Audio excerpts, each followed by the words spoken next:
আমার ঘরোয়া জীবন কাহিনীতে তোমাদের সবাইকে স্বাগত জানাই। আশা করছি তোমরা সবাই ভালো আছো। আরও একটা নতুন দিন, আরও একটা নতুন ভিডিও নিয়ে আমি তোমাদের সামনে চলে এসেছি। রৌদ্রের এই তাপ দেখে সারাদিনই একটা আতঙ্ক থাকে যে কী যে গরম পড়বে। আর এই রৌদ্রের মধ্যে ছাতা নিয়ে আমার শাশুড়ি মা বেরিয়ে দেখি কটা বাজার করে নিয়ে এসেছে। তাড়াহুড়ো করেই নিয়ে এসেছে, বাইরে যেহেতু প্রচণ্ড রৌদ্র। কয়েকটা সবজি আছে, লতি আছে, আর আছে লাল শাক। আমরা এটাকে তো লাল শাক বলি। অবশ্য আমার বাপের বাড়িতে এই শাকটাকে লাল নোটে বলা হয়, আবার অনেকেই এটাকে ধুলো শাকও বলে। এই শাক ভাজলে কিন্তু বেশ টেস্টি হয় জানো। আর এই যে এঁচড় নিয়ে এসেছে, 40 টাকা দিয়ে দুটো এঁচড়ের টুকরো, অনেকটাই দাম নিয়েছে। তবে এঁচড়গুলো কিন্তু ফ্রেশ ছিল। আমি সকালবেলা ব্রেকফাস্ট করতে বসে পড়েছি। সাথে আছে পাউরুটি, একটু ডিম সিদ্ধ।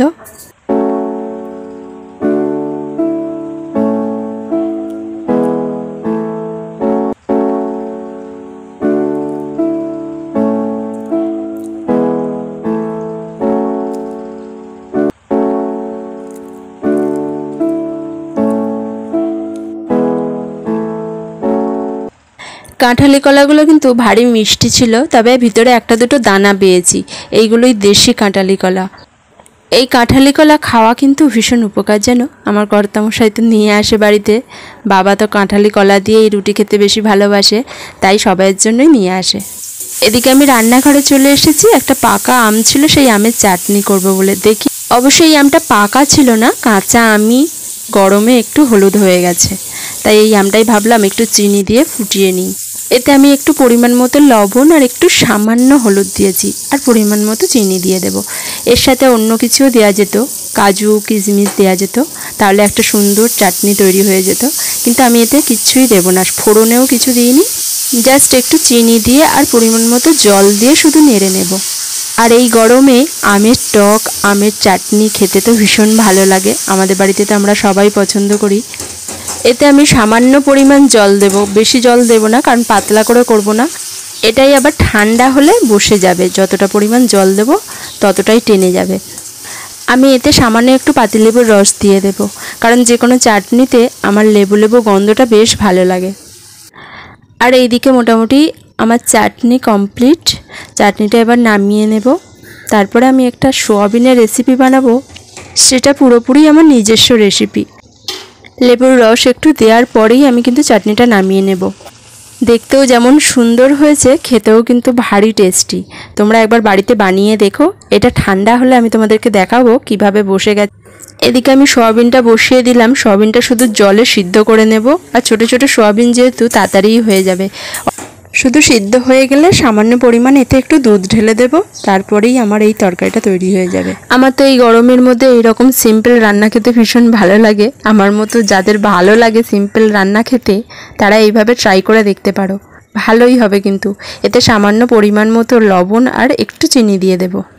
আর এই দেখো, ঠান্ডা হওয়ার পর তোমাদেরকে দেখালাম আমের জেলি আমার তৈরি হয়ে গেছে, বেশ বসে গেছে, ভীষণ সুন্দর লাগছে। কিন্তু এটা খেতেও কিন্তু বেশ ভালো হয়েছে। এর মধ্যে যদি আমি একটু জিরে গুঁড়ো দিয়ে দিতাম তাহলেও কিন্তু ভালো হতো, ভাজা মশলার গুঁড়ো দিয়ে দিলে। তবে আমি এতে কিছুই দিইনি। এটা রুটি বা পরোটার সাথে খেতে কিন্তু ভীষণ ভালো লাগবে। তোমরা যারা যারা এরকম আমের জেলি খেতে ভালোবাসো, তোমরা বাড়িতে এইভাবে ট্রাই করতে পারো। খুবই সহজ পদ্ধতিতে এবং কম সময়ের মধ্যে কিন্তু এটা বানানো হয়ে যাবে। আমার তো এটা শুধু খেতেও ভালো লাগে। চামচে করে যেটা তুলেছি সেটা আমি শুধুই খাবো। এই চাটনিটা স্টোর করে রাখলে কিন্তু 2 দিন 3 দিন কেন, তারও বেশি থাকবে ভালোভাবে। ফ্রিজের মধ্যে রেখে দিতে হবে, অথবা নর্মাল হাওয়াতে রেখে দিলেই বেশ ভালো থাকে। এদিকে চড়াইগুলো এসে দেখি ঝাঁকে ঝাঁকে কিচির মিচির করছে, তাই আমি মোবাইলটা নিয়ে বেরোলাম ওদেরকে দেখাবো বলে। আর এই ফুল গাছটাতেই তো ওদের বাসা। প্রতিদিন এইখানে ঝাঁকে ঝাঁকে এসে বসে, দুটো মুড়ি ছড়িয়ে দিলে খুঁটে খুঁটে খেতে থাকে সারাদিন। যে পরিমাণ রোদ্দুর বেরিয়েছে, জামা কাপড়গুলো সব শুকিয়ে গেছে। সকালে মেলে দিয়েছিলাম, সব জামা কাপড়গুলোই তুলে নেব। বাইরের এই রোদ্দুরে রাখলেই সমস্ত জামা কাপড়গুলো ফেড হয়ে যায়।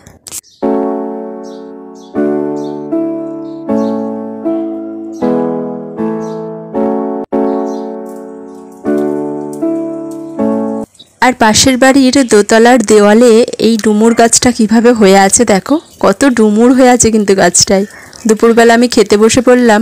আমার শাশুড়ি মা বাটা মাছের ঝোল রান্না করেছে। ছোট ছোট চারা চারাই বাটা মাছ নিয়ে এসেছিলো। আর এই চারা মাছের ঝোল কিন্তু বেশ উপকারী। এই গরমের মধ্যে কিন্তু এইরকম জ্যান্ত মাছের ঝোল হলে আর কিছু লাগে না। তার সাথে একটা তরকারিও আছে সব রকম সবজি দিয়ে।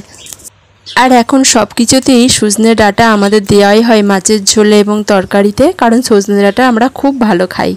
আর এই সময় সজনে ডাঁটা কিন্তু খাওয়াও খুব উপকারী। আজকের মতো ভিডিওটা তাহলে আমি এখানেই রাখছি। আবার চলে আসবো অন্য আর একটা ভিডিও নিয়ে। ততক্ষণে তোমরা ভালো থেকো, সাবধানে থেকো আর আমার পাশে থেকো।